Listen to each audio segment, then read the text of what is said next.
Réveille-toi, l'émission qui reconnecte à l'essentiel, présentée par Valérie Karchi, coach artiste de l'âme et conférencière, fondatrice de Wake Up and Smile. Très chers auditeurs, bonjour. Ravie de vous retrouver aujourd'hui pour ce nouvel épisode de l'émission Réveille-toi.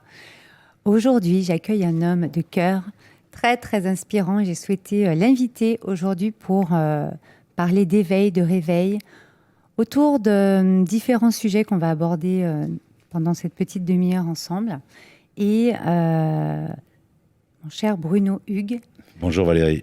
J'aimerais t'accueillir ici pour... quand je t'ai demandé si ça te disait de venir dans mon émission, ouais.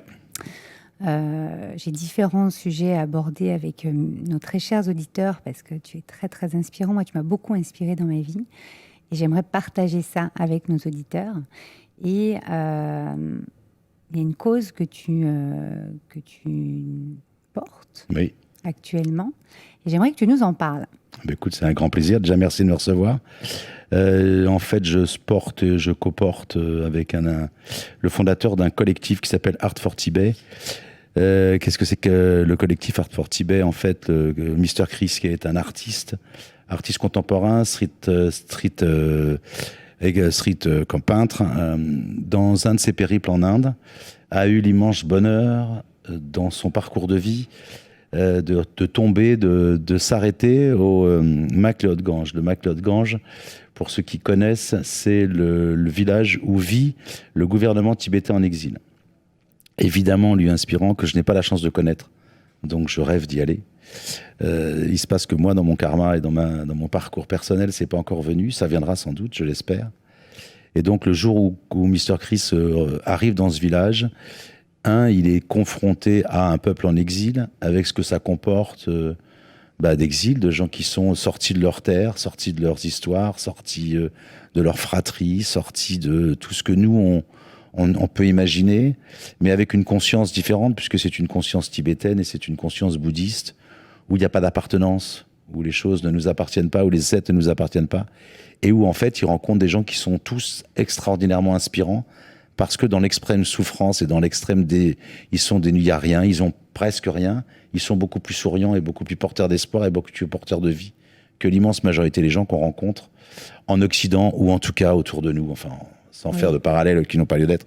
C'est pour tous les gens qui ont eu la chance d'aller en Asie et de vouloir recevoir ce que les Asiatiques te transportent, te transmettent, ce sont des pays extrêmement puissants. Bon, donc pour revenir à Mr. Chris et Art for Tibet, il s'est rendu compte qu'en fait, aujourd'hui, dans les années 2010, 2020, il y avait un peuple en exil. Que ce peuple en exil, c'était le peuple tibétain, et que l'année dernière, en mars 2019, ça fait 60 ans que la Chine a exclu les Tibétains de leur terre, du Népal.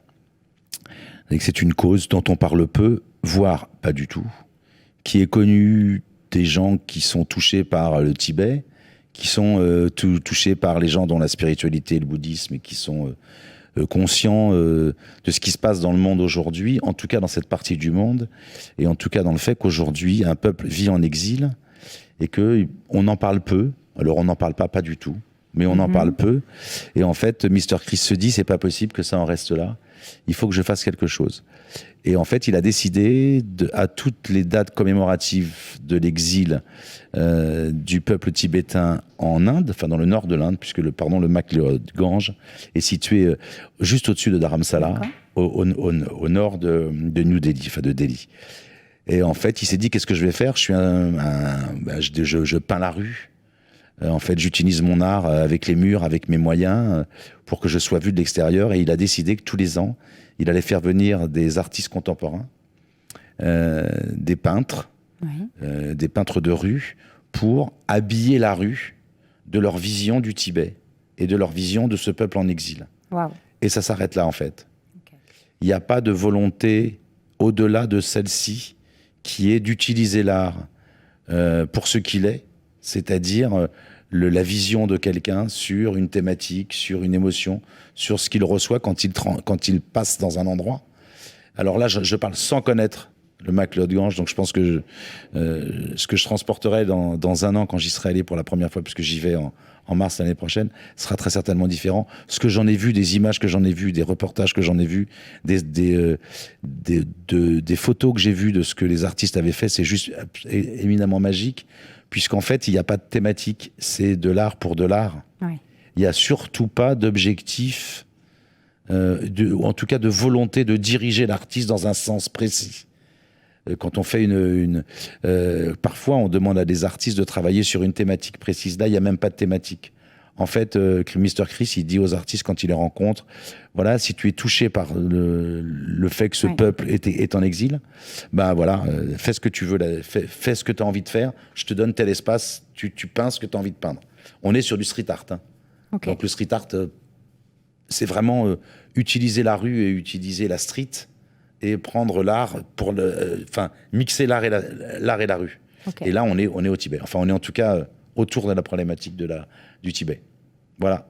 Et c'est en fait, je connais Mr. Chris, je suis bouddhiste et le lien a été instantané. En fait, on s'est croisés plein de fois dans la vie avec Chris. On n'est pas obligatoirement amis, mais en tout cas, on s'entend très bien. Et de là, il a commencé à me dire qu'il avait besoin de quelqu'un pour bosser un peu avec lui dans le collectif. Moi, je lui dis pourquoi pas. Je devais partir en Inde cette année, j'ai pas pu. La vie, le karma, l'impermanence, ce que nous vivons tous les jours fait que je n'ai pas pu partir cette année. Et on s'est dit, on se revoit à ton retour et on verra ce qu'on fait. En fait, Mr. Chris avait décidé de faire une exposition des artistes qui étaient venus avec lui au MacLeod Gange à la médiathèque de Biarritz. Je suis Biarro. Okay. Donc j'ai eu l'immense plaisir, chance, honneur de l'aider dans cette démarche-là. Et de cette expérience commune, on a eu l'envie de continuer ensemble. Et donc on est en réflexion aujourd'hui sur sortir d'un collectif, aller dans quelque chose peut-être d'un peu différent. On ne sait pas encore, c'est en pleine réflexion. Et notre conscience commune laisse le temps faire. Et quand les choses devront être faites, elles sont faites. On ne sait pas encore quelle forme elles vont prendre. Voilà. Ce qui doit arriver, arrive. Exactement. Sinon, il y a, en tout cas, c'est ne pas forcer, laisser les choses être, mais se donner les moyens qu'elles soient. Voilà. C'est important. C'est pas juste attendre. Parce que souvent, quand on parle de bouddhisme, quand on parle d'impermanence, quand on parle de laisser être, quand on parle de laisser faire, on a l'impression qu'il ne faut rien faire. Non, c'est absolument pas ça. C'est pas ne rien faire, attendre que ça tombe. Non, on n'est pas du tout dans cette démarche-là. La démarche, elle est à l'inverse. On peut complètement croire en l'impermanence, on peut complètement avoir l'impermanence comme valeur fondamentale, tout en acceptant que la vie est active et qu'il faut surtout pas ne rien faire. Et c'est ça qui est important. C'est pas de vouloir ramener cette spiritualité, cette philosophie de vie. En fait, ils attendent que ça tombe. Non, absolument pas. C'est même l'inverse. C'est si on veut que la vie que nous avons, le temps que nous avons à passer dans cette vie soit positif, soit fort, il faut accepter que les choses soient, mais se donner les moyens qu'elles arrivent. Ça ne veut pas dire aller les chercher, ça veut simplement dire se donner les moyens d'agir et se donner les moyens d'être. Je pense que ça doit rejoindre à peu près les thématiques de ton émission, je pense. Oui, justement, ça les rejoint complètement, puisque une certaine ouverture d'esprit, un certain éveil, on appelle ça comme on veut. Je ne sais pas quel mot toi tu emploierais pour comprendre tout ça, parce qu'il faut opérer un certain détachement parfois, un certain lâcher-prise. Et c'est vrai qu'on a parlé de nombreuses fois ensemble de l'impermanence. Ouais. J'aime comme tu parles de l'impermanence, justement. C'est un sujet que je voulais aborder aujourd'hui, entre autres. Parce qu'il y a pas mal de personnes qui ne savent pas vraiment ce que c'est finalement que l'impermanence. Je ne sais pas si tu peux nous en dire un peu plus, toi. Je vais essayer, en tout cas, avec ma perception et mon regard sur l'impermanence. Pour moi, aujourd'hui, l'impermanence, c'est... la définition, elle est un peu compliquée parce que, en fait, c'est pas l'inverse de la permanence. Oui, c'est pour ça qu'il y a une subtilité. Ce serait trop simple de dire, en fait, il y a la permanence. Donc, qu'est-ce que c'est que déjà que la permanence ? Là, on va rentrer dans un débat philosophique. Donc, en fait, moi, la vision et la perception, ce que je ressens de l'impermanence n'a rien à voir avec la permanence.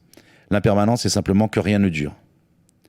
La première conscience que j'ai eue de l'impermanence, c'est la première fois où j'ai été confronté à l'arrêt d'une vie de quelqu'un. C'est-à-dire que j'ai été confronté, je me souviens plus, j'étais dans la petite enfance, ou en tout cas je me souviens plus très bien à quel âge ça s'est passé, au décès de quelqu'un qui était dans ma famille. Je pense que je devais avoir une dizaine d'années, de mon grand-père de mémoire, et je suis pas certain que ce soit ça. Hein. Et c'est pas très grave en soi non plus. Au fait que pourquoi il parle, et pourquoi cette personne elle meurt, pourquoi il y a des gens qui meurent, pourquoi il y a des enfants qui meurent en fait. Mais on n'est pas dans le fait de le refuser, on est juste pour moi, à partir du moment où j'ai pris conscience que ça pouvait s'arrêter, j'ai pris conscience que les choses ne duraient pas. Ouais. Et à partir du moment où elles ne durent pas, il faut accepter qu'elles ne durent pas. Alors, ça a l'air simple comme ça. Ça l'est quand tu travailles, ça l'est quand tu l'acceptes, ça l'est quand tu es conscient, quand tu es en pleine conscience de l'impermanence. C'est-à-dire quand tu es en pleine conscience des périodes compliquées que nous traversons tous, parce qu'il n'y a personne qui peut dire que tout est fluide. Non. Alors là, on est dans la plus grande duperie de la Terre. Appelez-nous, ceux qui... Oui, mais appelez-nous, puis venez nous raconter, parce que là, ce sera extrêmement intéressant que tes auditeurs nous racontent comment eux, ils sont... Et le fait qu'il y ait des périodes difficiles ne veut pas dire qu'on n'est pas heureux non plus. Non, c'est un autre axe. Hein. Encore autre chose. C'est les périodes difficiles, c'est les périodes de questionnement, c'est les périodes qui peuvent être des périodes d'échec, que ce soit professionnel, que ce soit physique, même si c'est pas nommé comme un échec, que ce soit amoureux, même si je ne nomme pas la fin d'une histoire d'amour comme un échec. Pour moi, une histoire d'amour, dans son essence, elle est magique et elle dure. Même si elle s'étiole, elle a existé, donc par elle-même, elle se suffit. Par essence, elle se suffit, effectivement. Par essence, elle se suffit à elle-même. Elle n'a pas besoin d'avoir elle n'a pas besoin de durer toute la vie. Non, puis si elle a été en pleine conscience, justement, elle peut elle a été dans l'instant présent, donc l'instant présent... Mais c'est pas parce que je pense qu'elle va s'arrêter qu'elle doit s'arrêter. Voilà. Faut faire attention à mes propos. Mes propos ne sont pas qu'il faut qu'une histoire d'amour s'arrête. Ce que je pense simplement, c'est que, pour moi, tout s'arrête à un moment donné. Ma vie va s'arrêter à un moment donné. Je ne sais pas quand, j'ai pas envie de savoir quand, et je n'en ai absolument rien à faire. Là, tu parles de la vie. Moi, j'ai envie d'aller même mettre le curseur encore plus loin. On peut parler de la vie, de la mort, donc, oui. Mais on peut parler aussi des relations. On peut parler, ce que tu disais tout à l'heure, on peut parler d'une situation. Nous avons tel métier, puis non, on va changer à un moment donné. Tu vois, il y a des choses très ancrées dans nos sociétés là-dessus. Il faut garder son travail toute sa vie ou en faire aller 2 à maximum. Enfin, là, ça commence à changer, c'est génial, mais... Ça commence à bouger maintenant depuis une bonne quinzaine d'années. Mais il faut savoir d'où nous sommes issus. On est quand même tous, en tout cas en France, dans un pays occidental, judéo-chrétien, où la judéo-chrétienté, dans ce qu'elle comporte, dans ce qu'elle nous transmet, et elle va nous le transmettre de manière indirecte ou directe. Pour ceux qui ont reçu une éducation religieuse, pour ceux qui n'ont pas reçu d'éducation religieuse, il ne faut pas croire qu'ils n'ont rien reçu. Notre société judéo-chrétienne impose de travailler... Alors, va pas l'imposer au sens... c'est pas un didacte. C'est là où c'est plus complexe. C'est qu'en fait, on va nous amener comme s'il n'y avait qu'un chemin de vie. Oui. Comme si il fallait avoir le même travail toute sa vie. Ça, c'est peut-être ma génération. Ma génération, globalement, on avait l'immense bonheur de pouvoir faire des études. Il fallait qu'on ait un métier, qu'on fasse le même métier. Moi, j'ai fait plus de 10 métiers dans ma vie. Et tous ceux qui commençaient à me dire tu vas faire le même métier, je les regardais mais d'où je vais faire le même métier? Mais je sais même pas si le métier que je vais faire là, il me plaît. Donc s'il me plaît pas, je m'en vais, c'est pas grave. Aujourd'hui, je peux rechanger de métier. Si jamais quelque chose me passionne, je vais m'arrêter et commencer autre chose. Je pense qu'il n'y a pas d'arrêt. Je pense qu'il n'y a pas de moment où on est obligé de continuer tout le temps à faire la même chose. Et l'impermanence, c'est ça. C'est le mouvement aussi derrière quand même, non? J'entends. Oui, t'as évidemment du mouvement. Mais avant le mouvement, il y a le fait que rien ne dure. Et donc, après, il y a du mouvement. Mais dans un premier temps, rien ne dure. La maladie, elle peut amener à la fin de cette vie-là, mais elle peut aussi... permettre aux gens de grandir, elle peut aussi permettre aux gens de revivre, de renaître.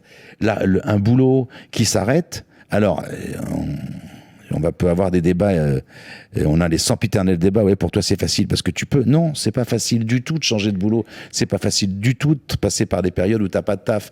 Sauf que si jamais tu le regardes comme une souffrance permanente, tu t'en sortiras jamais. Si par contre tu le regardes comme un temps de ta vie, où en effet c'est compliqué, en effet c'est difficile, en effet la société a fait que ça n'a pas marché, quel que soit le boulot que nous ayons, quels que soient les choix que nous ayons faits, ça peut ne pas marcher. La résilience, c'est accepter que ça ne marche pas et de se dire c'est pas parce que ça ne va pas marcher qu'il n'y aura pas de suite. Et donc, ne pas se dire que quand on est dans des périodes un peu plus difficiles, ça va rester difficile toute sa vie, de la même manière que quand on est dans des périodes un peu plus faciles, ça ne va pas être facile toute sa vie non plus. Et c'est ce qui fait, pour moi, en pleine conscience, le bonheur de vivre et le bonheur de m'éveiller le matin. Et après le réveil, il y a l'éveil. C'est les discussions que nous avons depuis longtemps. Oui. Partage-nous-les d'ailleurs. Non, c'est très intéressant. En fait, on discute depuis longtemps sur qu'est-ce qui se passe le matin au réveil et pourquoi il y a des jours où j'ai de l'énergie, et pourquoi il y a des jours où j'ai pas d'énergie, et pourquoi il y a des jours. En fait, on s'est croisés pour les auditeurs de Valérie juste après sa maladie, parce que j'ai rencontré Valérie parce qu'elle cherchait un producteur, quelqu'un pour l'aider, pour lui filer un coup de main, intellectuel ou autre, pour produire un film, un clip vidéo que Valérie voulait faire. Il se passe que je suis tombé en amitié, voire plus si affinité, mais en tout bien tout honneur de cette femme, et du fait qu'elle avait une énergie, une lumière absolument hallucinante, et qu'elle était juste en train de sortir de son cancer. Et j'en parle en toute tranquillité, puisqu'on en parle, toi et moi, suffisamment. En fait, de cette rencontre est née une rencontre humaine et des discussions sans fin sur comment tu as trouvé l'énergie pour rebondir, comment tu as trouvé l'énergie pour continuer à vivre, alors que tu avais une maladie dont plein de gens c'est pas ne s'en sortent pas, mais sortent de maladie en étant complètement déprimés, complètement dépressifs. Et on s'est mis à discuter de pourquoi le matin, quand on se lève parfois, on vit mal la journée, pourquoi quand on se lève parfois le matin, on la vit mieux.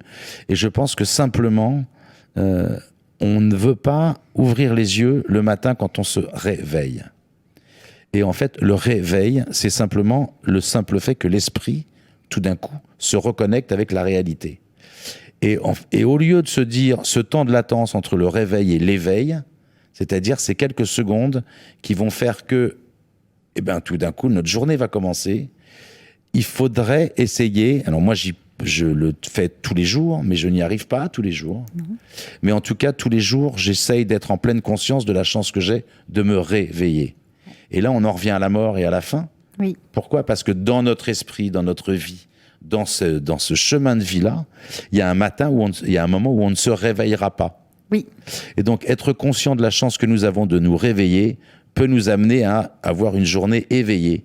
Voilà. J'enlève le R. Exactement. C'est tout le jeu de l'émission, d'ailleurs, oui. C'est cette dimension. C'est cette dimension. Il faut savoir percevoir, en fait. Oui, mais je pense qu'on l'aperçoit tous. C'est simple. C'est pas complexe. C'est simplement on s'interdit d'aller regarder autrement. Je ne sais pas si on l'aperçoit tous en conscience. Je suis pas sûre. Alors, peut-être pas en conscience. On ne ferait pas ce genre d'émission si tout le monde percevait en conscience. On l'aperçoit peut-être pas en conscience, mais inconsciemment, on l'a tous. Oui, alors bien entendu. On l'a intégré, oui. On sait tous qu'on respire. Tout à fait. On sait tous qu'il y a des gens qui n'ont pas deux bras et deux jambes et qui ne voient pas, et qui ne parlent pas, et qui ont des problèmes auditifs, et qui ont des problèmes de respiration. On le sait tous. Enfin, je veux bien qu'on se voile la face en disant certains n'en ont, ou qu'on se dise nous on en est conscient, les autres n'en sont pas. Mais c'est. Alors non, c'est pas ça. C'est que les personnes, je pense que tout le monde en a inconsciemment le sait de toute façon, puisqu'on se réveille, donc on se doute bien qu'on va faire quelque chose dans la journée. Et qu'on va à un moment donné être réveillé dans la journée, quoi qu'il en soit, parce que parfois on peut se réveiller, mais on n'est pas du tout éveillé. C'était un petit peu la subtilité aussi. Mais à un moment donné, on en parlait dans une autre émission aussi, à quel instant tu soupèses le grand bonheur immense de cet instant, de ces quelques secondes. Moi, c'est que j'ouvre les yeux. Et en fait, on peut le maintenir dans la journée quand même. D'accord ? En fait, il y a une fois qu'on a vraiment eu cette essence-là, l'essence de la pleine conscience, et donc du mieux-être, et donc de l'impermanence, et donc de tout ce dont nous discutons depuis tout à l'heure, et des médecines douces, et de la chance que nous avons d'être autour de ce studio, d'être accueillis par des techniciens, par des gens adorables qui nous accueillent, et de pouvoir parler, c'est déjà une chance gigantesque. Exactement. C'est-à-dire que c'est déjà quand on travaille, quand on essaye d'être en pleine conscience, c'est simplement de ne pas rejeter, de ne pas rendre facile ce que nous vivons à tout instant. Les moments faciles et les moments difficiles. Il y a un grand maître tibétain qui est vietnamien, qui s'appelle Thich Nhat Hanh, qui a écrit de multiples ouvrages sur la pleine conscience, fait faire un travail au village des Pruniers, où en fait il y a une cloche, et au moment où la cloche sonne, on doit s'arrêter, on s'arrête de marcher, et on doit simplement poser notre esprit sur la respiration. Et ça, on peut le faire à n'importe quel instant de la journée. Mais poser son esprit sur la respiration, c'est pas juste dire je respire. Non, c'est pas ça.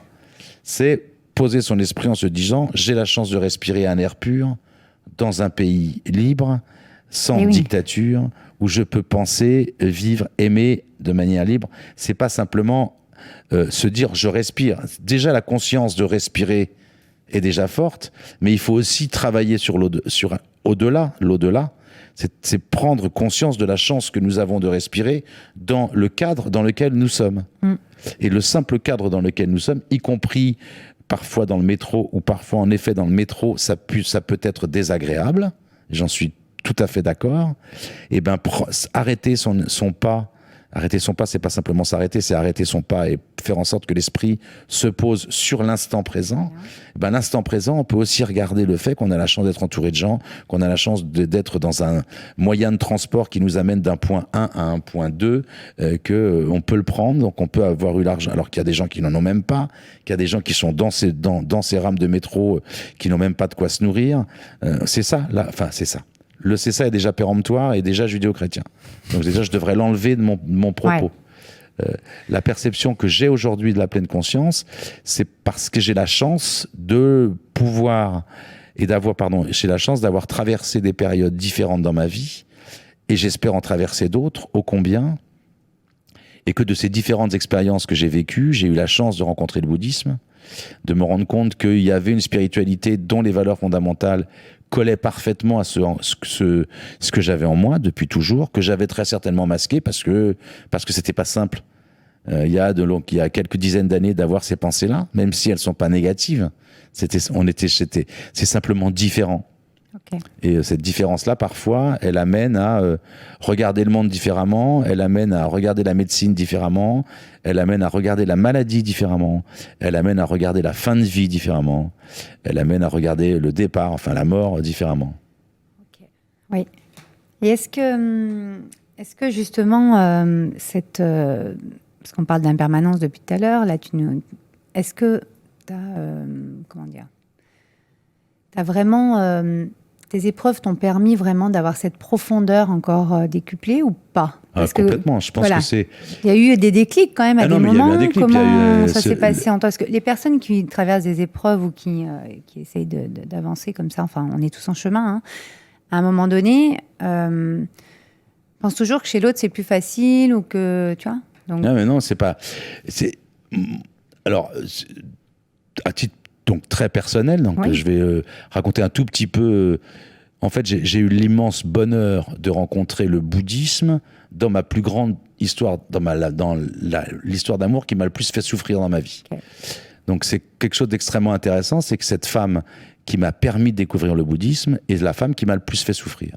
Mais ça, c'est pas important en soi. Ça fait partie de la vie. Aujourd'hui, j'en retire quoi? J'en retire l'immense bonheur d'avoir rencontré le bouddhisme. Mais je pense que le bouddhisme était en moi depuis très longtemps. Oui, et que j'étais simplement prêt à recevoir le bouddhisme à ce moment-là de ma vie, dans cette structure d'esprit où j'étais. Avant, c'était trop tôt. Après, c'était non, parce que j'aurais loupé la marche. Et la chance que j'ai eue, c'est peut-être d'avoir le cœur suffisamment ouvert pour recevoir cette spiritualité, d'avoir eu la chance de faire quelques psychothérapies pour faire passer quelques pilules qui étaient un peu complexes à passer. Il n'y a pas objet d'en parler là, mais tout n'a pas été fluide et tout n'a pas été facile avant ou même après ma rencontre avec le fait que j'ai rencontré le bouddhisme. Il se passe que quand j'ai fait cette rencontre-là, dans cette période-là de ma vie, tout était ouvert. J'avais vraiment ouvert mon esprit à autre chose. Et ton cœur, tu disais, parce que moi j'entends aussi l'ouverture du cœur là. Oui, tout ça c'est le cœur, tout ça c'est la même... tu mets l'esprit, tu mets le cœur. Pour moi, okay. tout ça c'est de la même... ça fait partie de l'essence. Pour moi, ça fait partie de l'être. Alors on met l'esprit, on met le cœur, on va mettre des mots. Après, mais okay. Chacun va l'exprimer différemment. Tu as les gens qui vont partir du cœur pour aller vers l'esprit, les gens qui vont partir de l'esprit pour aller vers le cœur. C'est une expression complètement différente. En tout cas, c'est une ouverture. En tout état de cause, c'est une ouverture. Et de cette ouverture, j'ai eu la chance de rencontrer des gens dans le bouddhiste, d'aller dans des centres, dans le Massif central ou dans le Périgord noir, et que en fait, je me suis, à chaque fois que j'arrivais dans ces endroits, j'avais l'impression d'être à la maison. Et donc, c'est assez bizarre, hein, quand à 40 balais, 45 balais, tu prends ta voiture, tu vas passer un week-end. Ah, tu vas où? Je vais près de Sarlat. Ouais, Sarlat, c'est super beau, c'est top, Périgueux, Sarlat. C'est un pays absolument magnifique. Mais sauf que, en fait, tu arrives et là, l'endroit dans lequel tu arrives, c'est un centre bouddhiste et tu te poses plus la question, tu es. Et en fait, c'est très impressionnant la jonction d'esprit et d'âme qu'il y a quand tu te retrouves à la maison. Et même si parfois tu t'éloignes de la maison, tu y reviens, et même si parfois tu n'es plus à la maison est toujours là. Et tu retrouves le territoire et tu retrouves ce que nous sommes, en fait, l'essence de ce que nous sommes. C'est une chance de vie énorme, hein, de pouvoir se dire, j'ai rencontré ma maison. Exactement, mais complètement d'accord. C'est vrai que l'émission, nous, on parle de reconnecter à l'essentiel. Oui. C'est ça pour toi? Oui, je pense que c'est... Déjà, pour être reconnecté, il faut avoir été connecté. Je ne suis pas certain que j'ai été connecté avant de rencontrer le bouddhisme. Donc, c'est déjà une force de se reconnecter. Ouais. Je pense que je me suis connecté enfin à moi. Je pense que j'ai accepté enfin de regarder différemment. J'ai accepté enfin qu'il n'y ait pas de violence. D'où le fait que je suis touché quand j'arrive dans le studio par déjà le fait que c'est une radio médecine douce et que c'est doux. Je pense que c'est, sans que ce soit l'inverse, il n'y a pas de violence, il n'y a pas de douceur, il n'y a pas de douceur s'il n'y a pas de violence. Et en fait, ça m'a très clairement connecté à moi, connecté à mon être, connecté à mon centre, connecté à mes émotions, accepter que je ressentais des choses, accepter que je pouvais voir, ou en tout cas ressentir un certain nombre de choses chez l'autre, sans que ce soit péché, sans que ce soit quelque chose de négatif. Et j'ai même encore aujourd'hui, dans ma construction permanente, j'essaye de trouver l'expression qui va parfaitement avec ma pensée. Je trouve que quand bien même je maîtrise correctement le français, j'essaye en permanence d'aller chercher le mot juste pour que l'expression que je vais donner ou que je vais transmettre ou que je vais expliquer de la pensée qui est la mienne à un instant T est vraiment celle que je pense. Parce que la problématique de notre société... mais pas au sens c'était mieux avant, parce que c'était pas mieux avant du tout, je rassure ceux qui n'y étaient pas, c'était encore pire, on pouvait pas se parler, il n'y avait pas de studio, il n'y avait pas de téléphone, il n'y avait rien, il n'y avait pas rien, on se parlait mais c'était différent. Je fais surtout pas partie de ceux qui sont malheureux de l'ancien temps, surtout pas. Je dis juste qu'aujourd'hui on a des moyens de communication qui sont tellement extraordinaires, ça nous permet de nous rencontrer. C'est vrai que ces moyens ont leur aspect négatif, puisque comme toute chose positive, elles ont une part négative. Mais le fait de pouvoir se connecter à soi-même, ça permet aussi de s'ouvrir et ça permet aussi de s'accepter soi-même et donc d'accepter l'être que nous sommes, et le début de la douceur arrive.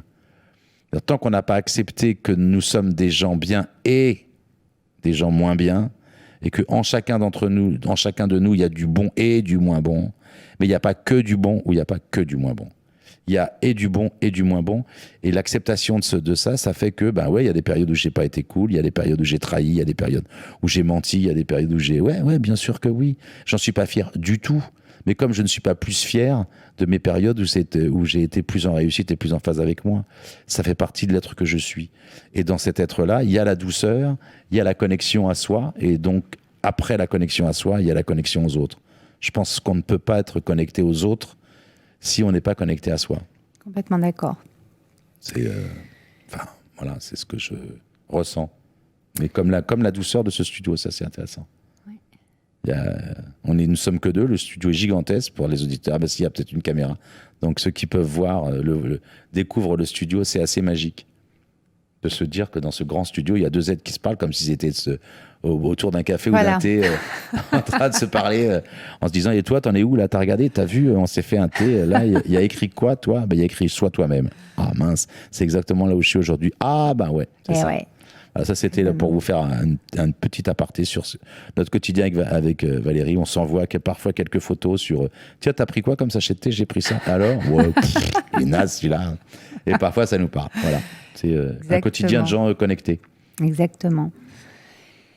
Eh bien, mon cher Bruno, on finira sur ces belles paroles d'être soi. Effectivement, quand on connecte ou qu'on reconnecte à l'essentiel, ça permet vraiment de se retrouver soi-même et donc de diffuser davantage en fait aux autres. Hein. Oui, exactement. que ce soit permanent ou impermanent, j'ai envie de dire. Si la connexion pouvait être permanente, on serait fatigué. Donc la connexion aussi est impermanente. Voilà. Surtout. Avec tout ce que ça engendre, mais ça fera peut-être l'objet d'un autre épisode. Ouais. Alors, j'aimerais qu'on partage avec nos auditeurs Art for Tibet. On peut Art for Tibet, oui.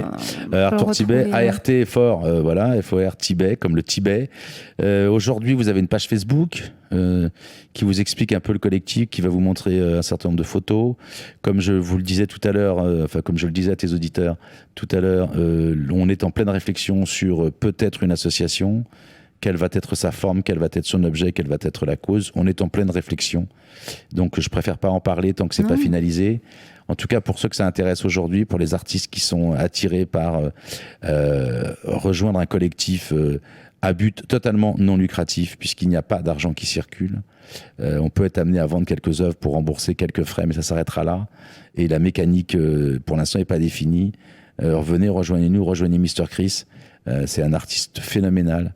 Et porter cette cause-là seul dans un premier temps et l'amener là où ça l'amène est un cadeau de vie pour tous ceux qui le croisent. De la même manière que c'est un cadeau de vie de rencontrer Valérie. Écoutez-la tous les jeudis et si vous pouvez la rencontrer, rencontrez-la. Elle est vraiment inspirante. Quand bien même elle dit que c'est nous qui sommes inspirants. C'est elle qui nous inspire, souvent. Oh, merci beaucoup, Bruno. Merci à toi et merci à vous tous. Merci.